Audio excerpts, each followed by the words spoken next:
Hey everybody, it's Random Tree here, and we're back at it again with this Snicker of Magic by Natalie Lloyd. We're on chapter 17, page 185. I've never been good at reading, but I'm hoping I won't be terrible this time around. I'm sure you've noticed, but I'm doing a little bit of a different style this time around. And I'll be doing a speed paint in the background while we're reading. So, without further ado, let's begin. Biscuit was thrilled when Joel told me I could let her inside the lube and die. I do not know if I'm reading that right, but that's what I've been saying, so, okay. She zoomed in and shook the raindrops out of her fur. And when she walked around getting to know people, every hairstylist and mechanic and clinic in the whole shop reached out to pet her, which Biscuit didn't mind a bit. When it comes to attention, she knows how to dish it out. I helped Rosie Walker to a seat closer to the front of the shop, where she could hear Oliver's story. Rosie had just sat down when Biscuit pounced up on her lap. At first, Rosie let out a surprised oof, but then Biscuit turned towards Rosie and nuzzled her cheek. Rosie smiled. "Well, hello there, darling." Once I'd seen that the two of them were settled, I pulled a seat for myself beside Jonah and told him, "Don't forget, I need to talk to you about something later. It's an important something." Jonah's smile pinched into a frown. "Important how?" "I'll tell you later," I said, because I had more important things to focus on. Things like who the hayseed the witch woman was and how the heck I was going to undo her stupid curse. The room got quiet as we all settled in for Oliver's tale. The only sound I could hear was the snip, snap, snip of Julie's scissors. Oliver tapped the dimple on his chin, collecting his thoughts. He started his story with the part I knew, but never got sick of hearing. "Many years ago, Midnight Gulch was a secret place. The mountain hid the town high up away from the rest of the world, and the river surrounded the mountain and kept it safe. The forest stood up tall around the river and caught all of the town's secrets and songs in its branches. The town had to stay secret, you see, because the people who lived here had magic in their veins. Some families had more powerful magic than others, of course.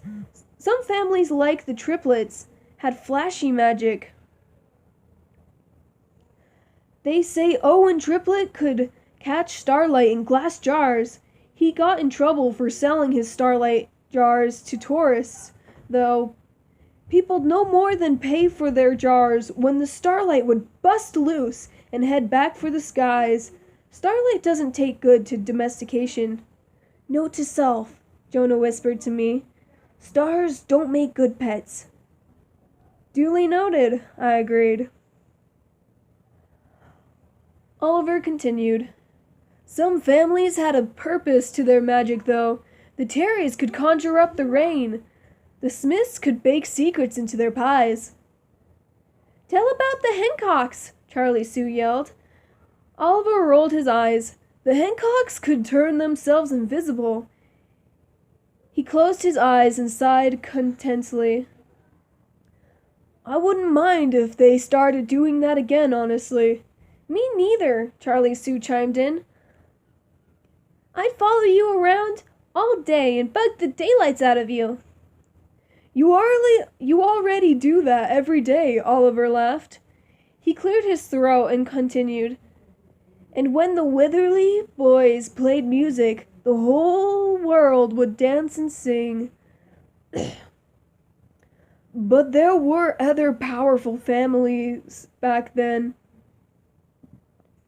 The Thistle family. Nobody talks about them much, But they had the strongest and most exciting magic of all. In fact, back then the most notorious woman in all of Midnight Gulch was a young lady named Isabella Thistle. Thunder rumbled low and long over the rooftop.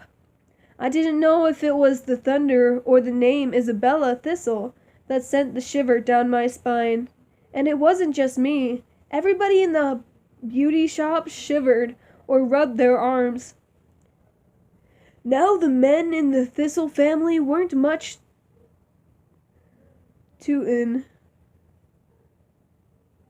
I guess not much to look at?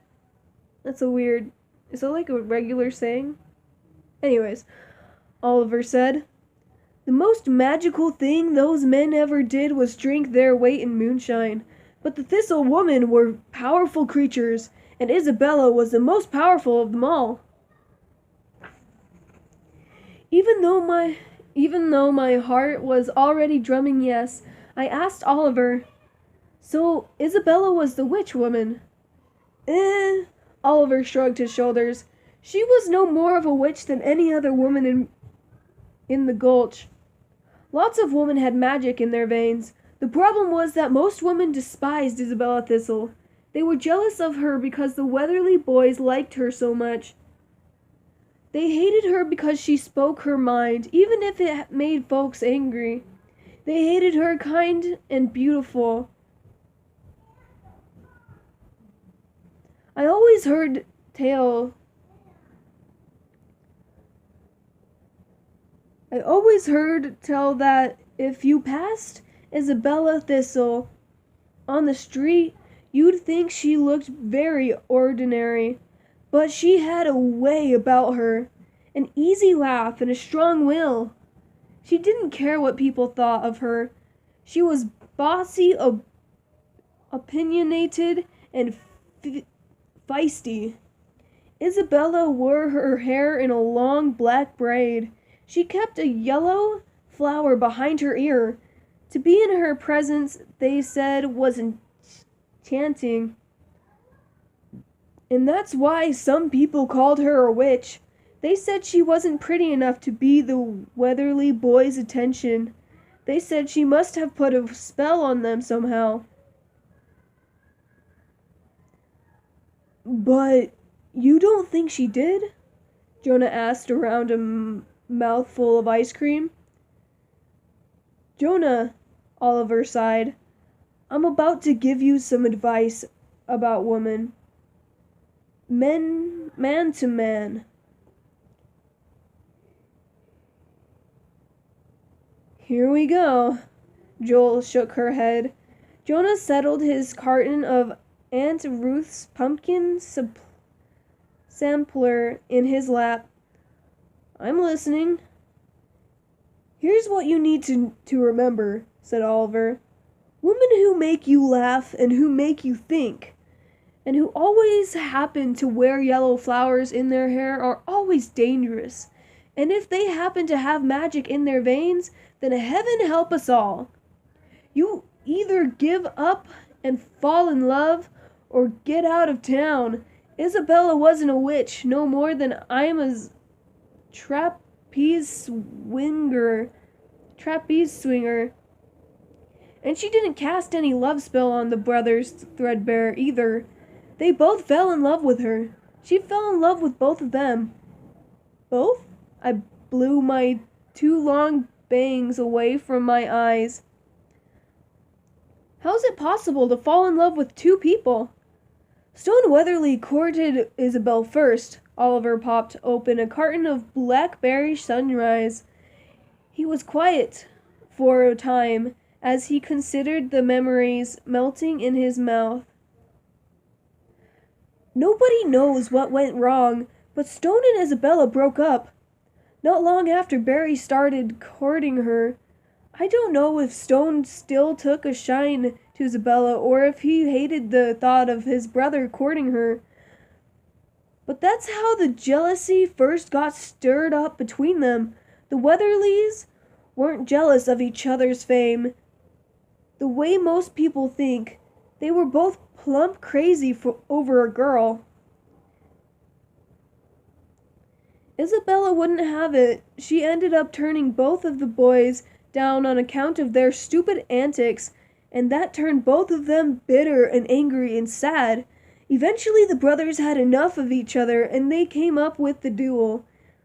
And because they didn't know anybody who could twist magic like Isabella Thistle, they asked her to come up with a curse. And she was so mad at both of them. She agreed.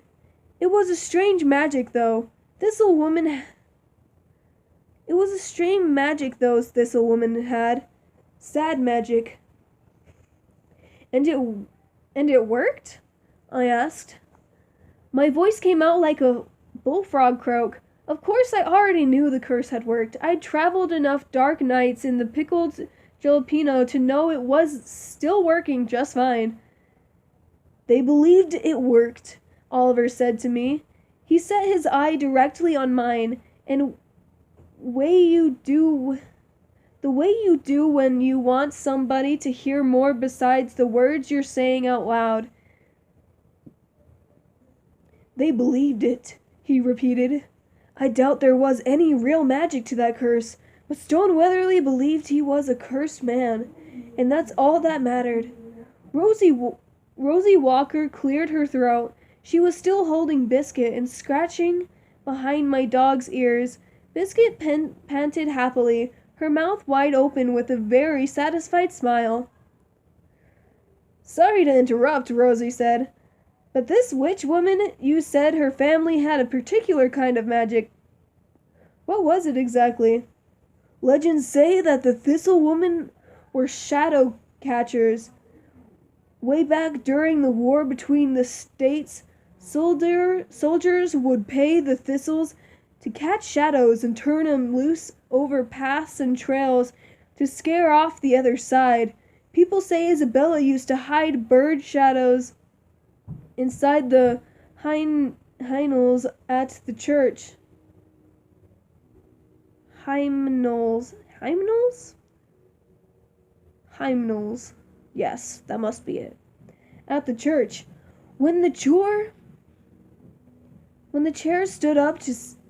choir stood up to sing, 100 shadows came fluttering up off the pages, and people started shouting and hollering and crying out and carrying on. She had the gift. Seems a sad way to live, though, collecting shadows if ever there's a waste of magic. I reckon that's that. I'm sure it didn't start out as a waste, Rosie Walker drawled. Maybe the Thistle Woman collected sunsets once.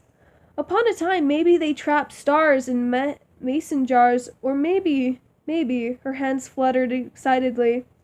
Maybe they collected memories. I've heard tell of that, about mountain people who could keep memories and songs, hush them up for decades inside boxes and bottles.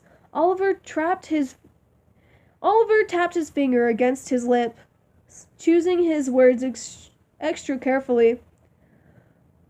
A feller once told me that Isabella Thistle took something that belonged to the brothers Threadbare. Right after she set the curse on them, she stole something that belonged to them, and then she lit out of town. Of course, most people think she took money, but I don't think that was it. Oliver shrugged his shoulders. Don't matter much what she took or what those brothers did. We can't undo what has been done. Elvis ran his fingers through his hair and said, Reckon there's no magic left in Midnight Gulch? And most of the folks in the shop all shook their heads and mumbled their reckon nots, and you got that right. I know better, though. Words as beautiful as magic spells, hidden to most people, but shimmer shining at me. Threadbill threaded all across the ceiling of jewel pickles, lube, and dye. Winsome wonder, believe. I didn't have to reckon anything about that magic might be left in Midnight Gulch. I knew it was still there. Sure wish you'd have made amends, Oliver said sadly. Sure wish they had made amends, Oliver said sadly. Tell you what I wish? Joel swept around her station. I wish somebody'd redo that trashy looking gallery out there. Why don't you get to fix that?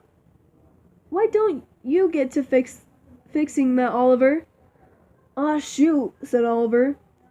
Nobody in this town could paint that thing right.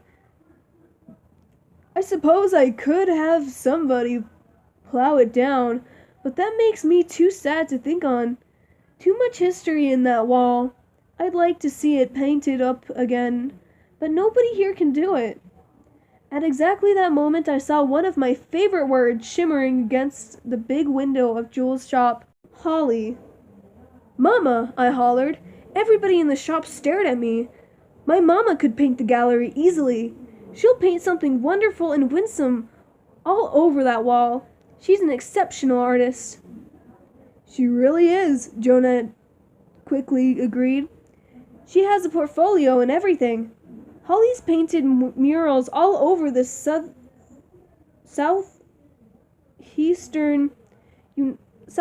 United States. Why hasn't anybody thought of that until now? Ponder Waller asked.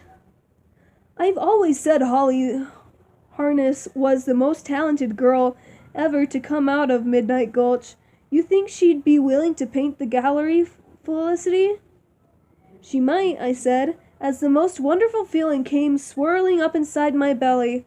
Hope and pride and happiness. They snuffed out all the sad I'd felt over the duel and over leaving Midnight Gulch.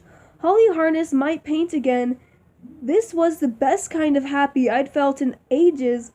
Also, the gallery was gargantuan. We'd have to stay in town at least until it was done. Oliver thought that was a fine idea. I locked eyes with Jonah and saw a halo of words spinning around his spiky blonde hair. Clever, stalwart, brilliant, splendiferous, splendidly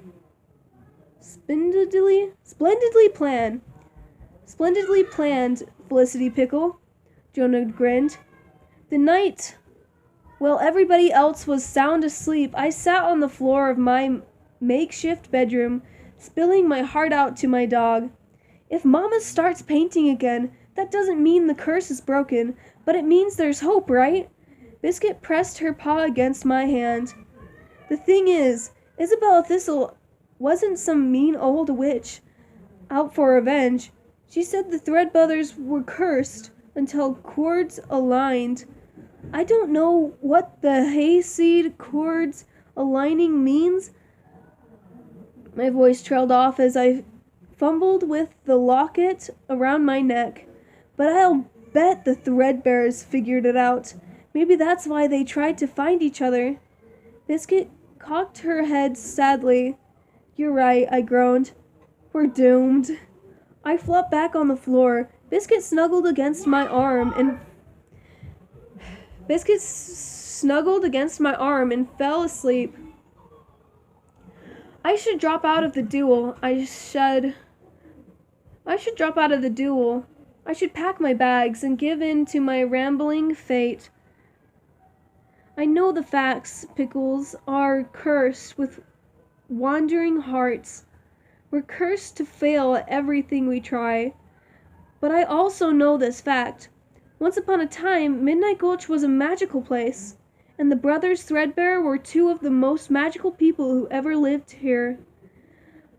I shared Stone Weatherly's gypsy fate. Did I share his magic too? There's still magic here.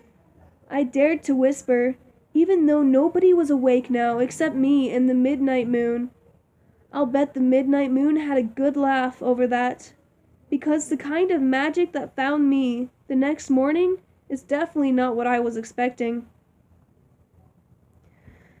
And that's the end of chapter 17. Thanks for watching. Like, subscribe, do what you do, and have a great day. Bye-bye.